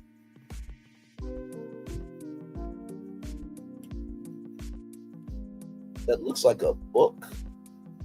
Stroller maybe, but child, Diddy shaking his head no in the comment section there. Is that David or Yellow? I don't know who that is. That is heavy effects on the makeup. Tory Lanez, move him to another prison, but under no circumstances do they let him out. # free R. Kelly. No police and bull. # free R. Kelly and damn. So the comments are commenting. By the way, Zeus, I need you to come to the front right now because you thought after this, y'all should do what y'all are about to do. Let's roll it.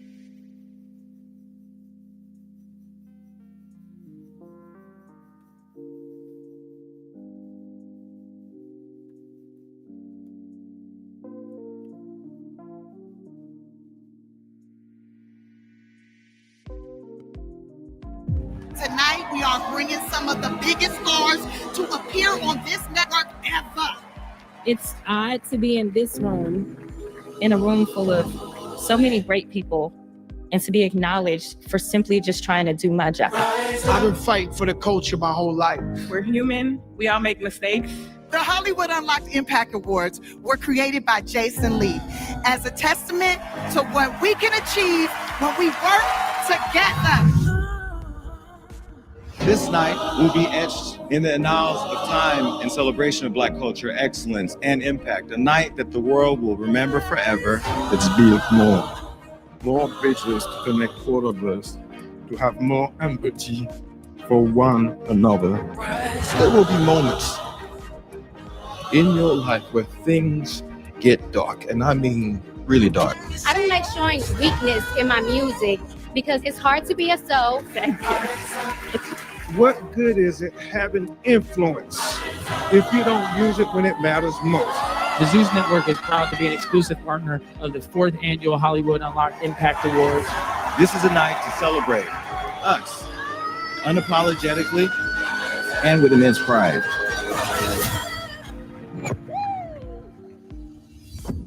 So, ladies and gentlemen, the 5th Annual Hollywood Unlocked Impact Awards are coming to honor Keke Palmer and Don Lemon. Fantasia and rapper Vic Mensa will also be recognized at the June 20th event hosted by Tiffany Haddish.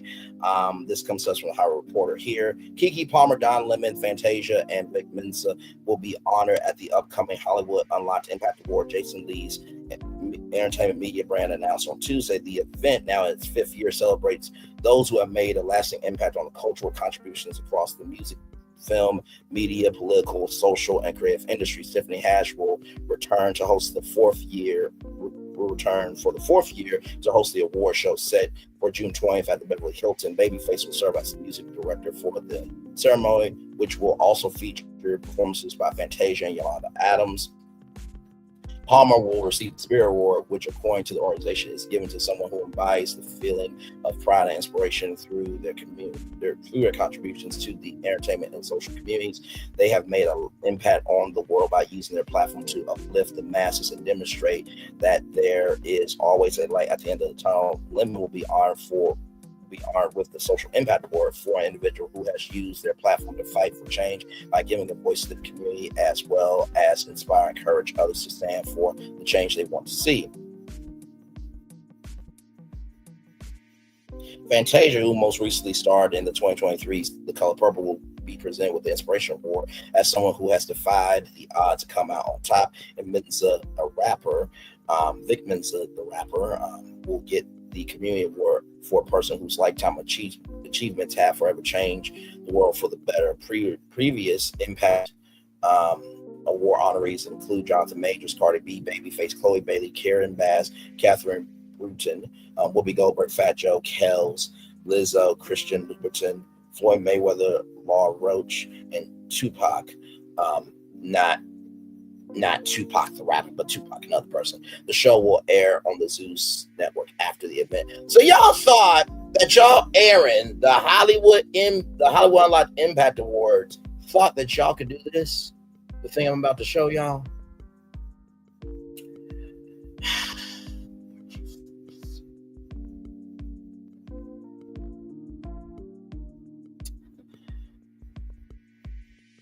Hang on.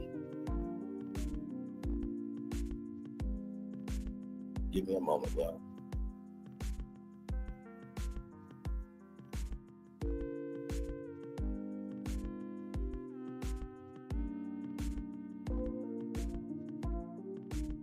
Okay, really, this is what we're doing.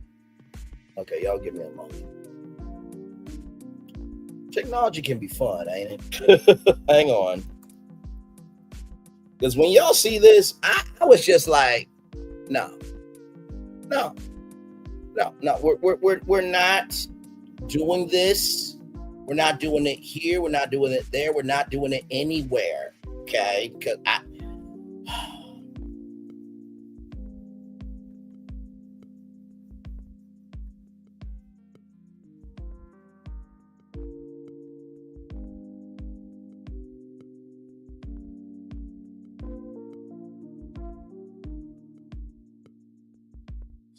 what I wanted.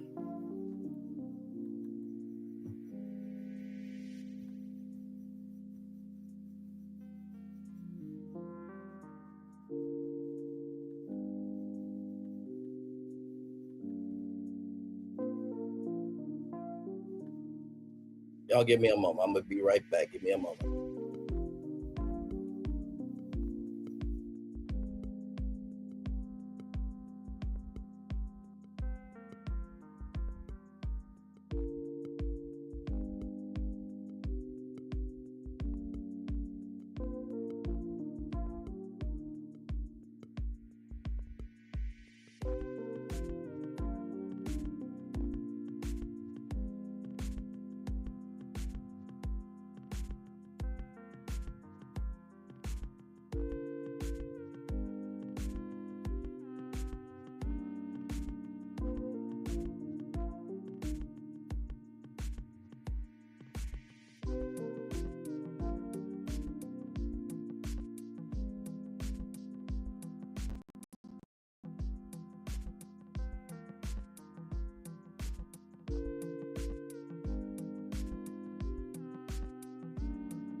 Hey, I'm back, y'all.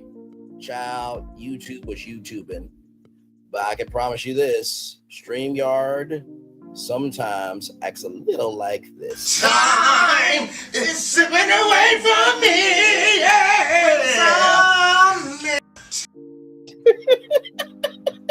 Just a little bit, StreamYard. Still love you, but sometimes, child. Let me bring this up because, like I said, read over that. What Zeus is doing, I don't know who asked for this. I truly do not know who asked for this. Y'all look at this. Come look at this. Come look at this right here. Look at here, look at here, look at here, look at here, look at here, look at here, look at here. This right here. Do you see the chat? Ghetto for Megan James. Categories: best fire, best fight, underrated fight, and fighter of the year. Best wig snatching. How many best fight sequence awards can be given out? I think that's Kid Cudi, if I'm not mistaken. Megan Good is like, wait, what? Tomatoes. I mean, no one is really liking this. Like this brother right here, the rolling eye emoji. No, the cultures immediately no. He ain't going to do shit except give all the awards to Scotty. No, thank you. So nobody is here for the Zeus Awards that are to come. Child. I saw that. I'm like, wait, is this what we're doing? Wait, are we doing the Zeus Awards? Oh no. We can't be doing that. We can't be doing that. We cannot be doing that. I'm just like, really though? Oh my God. Okay, so we did go over that. Okay. Child.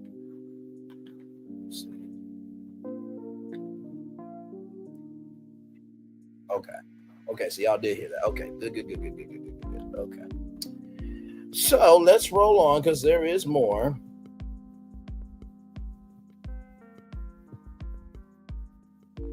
Child. So this next move right here, I don't like this move. From Variety.com, Serena and Venus Williams to premiere video podcast on Elon Musk's X.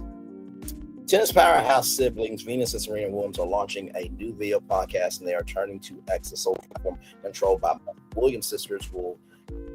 The Williams Sisters show will debut this August on X. The podcast, featuring the duo as co-hosts, will center around guest interviews with visionaries, creators, and rule breakers passionate about sharing the status quo to give fans a front row seat into their playful banter and undeniable bond, according to a press announcement. We're so excited to be launching our new podcast, a place where we share our personal stories, have authentic conversations, spotlight important topics, and laugh a lot, the Williams sisters said in a joint statement provided to Variety. This platform gives us the chance to engage directly with our fans who support us with our careers, and we're excited to connect with audiences old and new in a way we've never done before. Their podcast will premiere on X before becoming available on other video audio platforms. Venus and Serena are among the most popular sports personalities on X, cutting across generational and geographic lines, according to the social media company.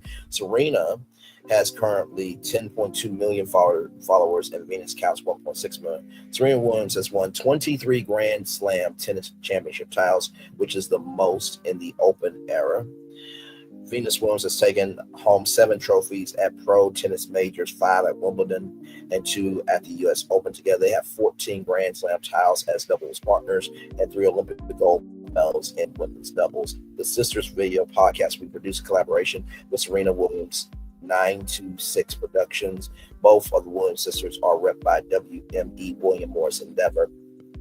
Serena, who was named to Time's 2025 list of the 100 most influential people, is mentioned on Twitter or X more than 5,000 times per day, according to the social media company. That's about 25% higher than NBA great Michael Jordan. Venus, who has been an advocate for equal pay for women athletes, was the first female champion at Wimbledon to receive equal prize money as her male counterpart in 2007. The podcast joins other original content on X, including Khloe Kardashian's Khloe in Wonderland, which is billed as a weekly conversation with the people who inspire her most. X also had a partnership with the WNBA to live stream games during the 2024 season, reaching 5 million viewers. Venus and Serena are among the most recognizable and revered athletes in the world, and their decision to team up with X places them at the center of our rapidly evolving content strategy. Michelle Smith, head of original content at X, Musk brought Twitter, which he renamed X, and took it private in 2022, the richest person in the world. He's a former close ally of President 47 and serves as CEO of Tesla and SpaceX. So here's the thing, right? I don't like this because Venus and Serena Williams are legends. Now, Rich Eisen is bringing the Rich Eisen show to ESPN, the new streamer, right? I feel like that should have been the move for Venus and Serena Williams. You bring your podcast over to ESPN, the streamer, and then you have an overall deal with Disney. That's just how I feel about it. Hell, go to NBC. They need content. You know what I mean? Because I feel like Bravo, the Housewives is the foundation of that Bravo mansion, right? But Bravo means encore. I want to see it again. So you want to say Bravo to who is hot, happening, and now. I feel like maybe, Bravo could take the Venus sisters and their podcast there. There's so many other platforms than X because Elon Musk believes DEI deserves to die. And that's why I was so pissed off at Timberland and Swiss Beats with Versus, because I'm like, do y'all not know that the Grammys has moved from CBS to ABC? Oh yeah, in case you did not know, 2026, the Grammys are going to be on ABC for a 10-year deal, right? So Timberland and Swiss Beats could take in Versus to ABC, right? Or even broadcast it on Hulu. The hell wrong with you? And then once Hulu expands, which would have been long overdue, you could have done Versus in Japan and Africa and everywhere else.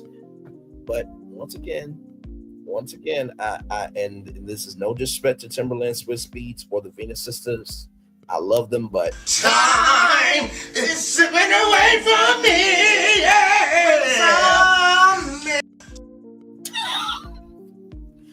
The Venus sisters deserve to be seen by everybody. I feel like their video podcast is not going to be trending as much as they think. Just saying. Speaking of social media, YouTube says its ecosystem created 490,000 jobs and add $55 billion to the U.S. GDP in 2024. Yeah, this comes to us from TechCrunch. YouTube released a report on Tuesday that shows just how influential the creator economy has become. YouTube says that its creative ecosystem has contributed over $55 billion to the U.S. GDP and support more than 490,000 full-time jobs, according to research from Oxford Economics. When YouTube talks about its creative system, it's not just talking about creators. This includes anyone who works with YouTube creators, video editors, assistants, publicists, as well as people who work for career-oriented companies, Patreon, Spotter, Linktree, etc. But these figures continue to grow even at a time when venture capitalists are no longer pouring money into the industry like they were about 4 years ago. In 2022, YouTube and Oxford Economics report that its creative ecosystem created about 390,000 jobs and contributed over $35 billion to the U.S. GDP, meaning that these 2024 figures jumped by 100,000 jobs to 20 billion. These numbers are so large because YouTube provides the most consistent and lucrative opportunities for creators. Those who qualify for a YouTube Partner program can earn 55% of revenue earned from ads, even for mid-range creators, not the Mr. Beast of the world, right? That can amount to several thousands of dollars a month. While TikTok and YouTube Shorts have tried to monetize their platforms, the industry hasn't figured out a way to reliably distribute ad revenue among short-form creators. As a both fast-growing and often misunderstood sector, creators have been advocating for American institutions, from banks to government, to better serve their industry. Some creators struggle to qualify for business credit cards or get certain business loans, regardless of demonstrable financial sovereignty. These issues have become common enough to draw attention. Just last week, U.S. Representatives Yvette Clarke, Democrat from New York, and Beth Van Uden, Republican of Texas, announced their bipartisan Congressional Creators Caucus to support and recognize the potential of the creator economy. When your platform has contributed $55 billion to the U.S. economy, like what else do you need to know? And then here is the page for YouTube that the report. You can download the full report right here. It's about 39 pages, but I just want to show y'all that, yeah, YouTube is out here as a whole entity. Forget company, forget platform. They are an entity. Okay. So yeah. And then you got all these stories. So you can click any state, and they have stories from every state, which is absolutely amazing. By the way, Puerto Rico needs to be on here as well because there are content creators in Puerto Rico. We're not going to disrespect them like that, okay? And finally, ladies and gentlemen, let me bring up this.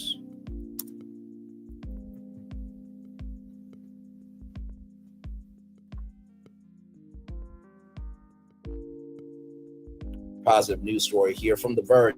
Nintendo Switch 2 is the fastest selling game console of all time, right? The Switch 2 has reached a record-breaking 3.5 million units sold in just 4 days. YouTube was already expecting the Switch 2 would be just as successful as the original. It's already become the fastest selling game console of all time after a strong launch. Nintendo revealed today that it has sold more than 3.5 million Switch 2 units in the console's first 4 days, surpassing records for any of Nintendo's hardware within the same launch period. But its record is more significant than that. Daniel Ahmed, Director of Research and Insights at Nico Partners, points out on X.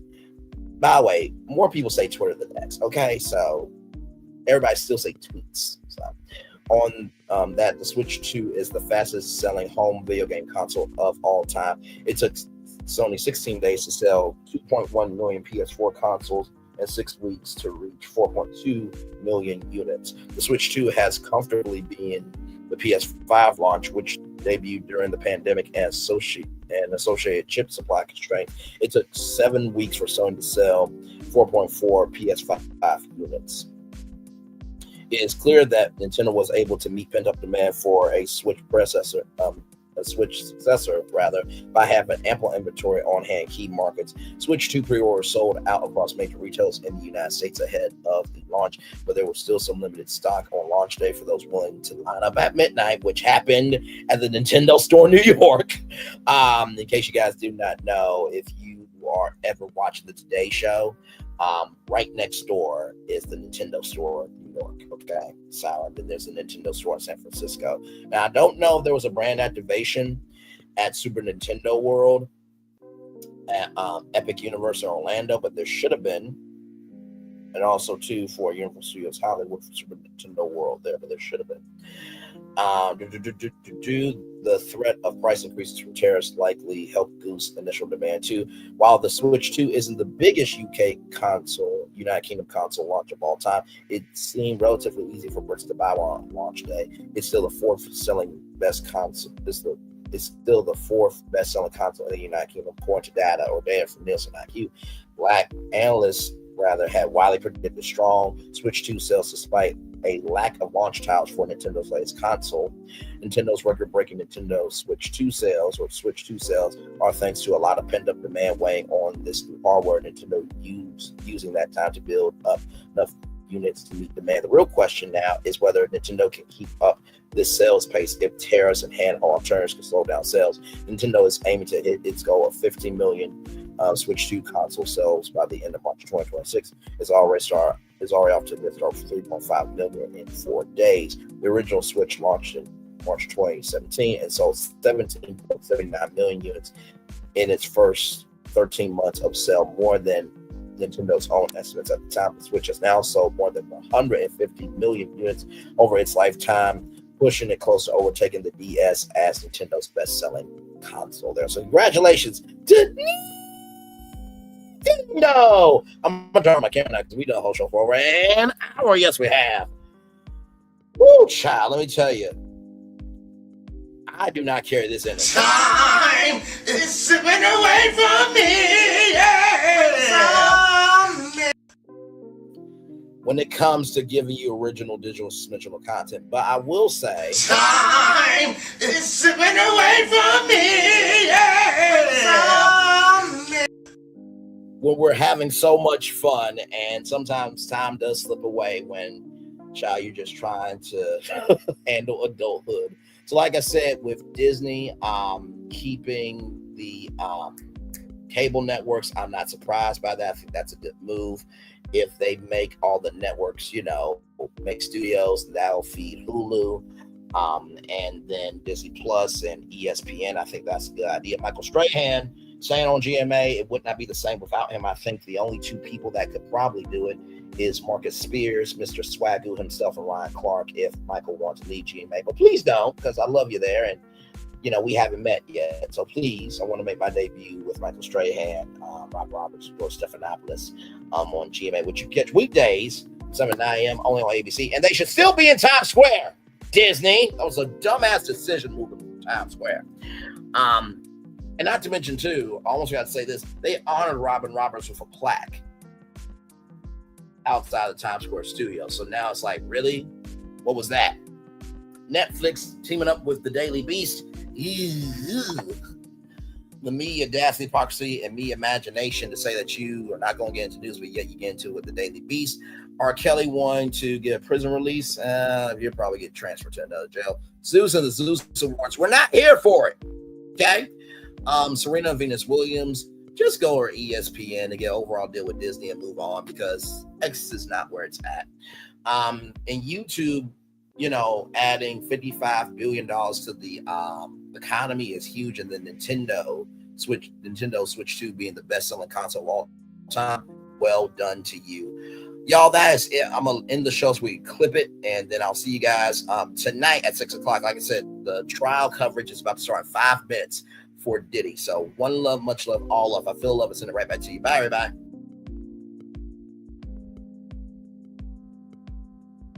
I thought I should tell you, they've been talking about you. Yeah, they've been talking about you. They've been talking about the fact that they've done everything they could to stop you and everything they could to block you, but you still win. They've been talking about the fact that they have undermined your success and they have tried to sabotage your seasons, but you keep winning. They've been talking about the fact that even though they don't like each other, they get together to try to kill you, but you keep winning. They've been talking about the fact that you were voted least likely to succeed, but like cream, you keep rising to the top.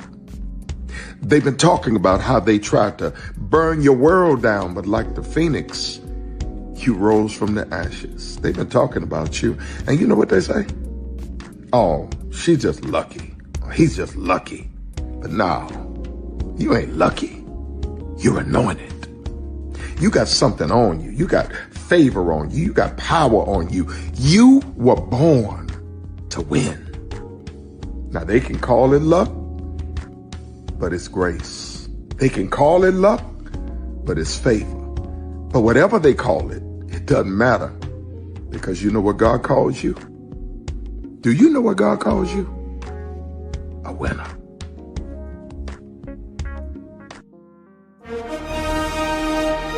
Prepare for a journey beyond imagination, beyond belief, beyond anything you've experienced before. Universal Epic Universe, a new theme park where you'll step through extraordinary portals to 5 immersive worlds. Prepare for a cosmic voyage of discovery, an isle of fire-breathing excitement, a shadowy world of monsters and mystery, new wonders in the wizarding world, and a new way to play. Plus the splendor of a magnificent resort hotel overlooking the park. It's all new excitement at Universal Orlando Resort. A week's worth of vacation thrills with 4 amazing theme parks, a variety of spectacular themed hotels, and incredible dining and entertainment. It's all at Universal Orlando Resort, where you'll find new adventures every day. Explore the astonishing worlds of Universal Epic Universe at Universal Orlando Resort.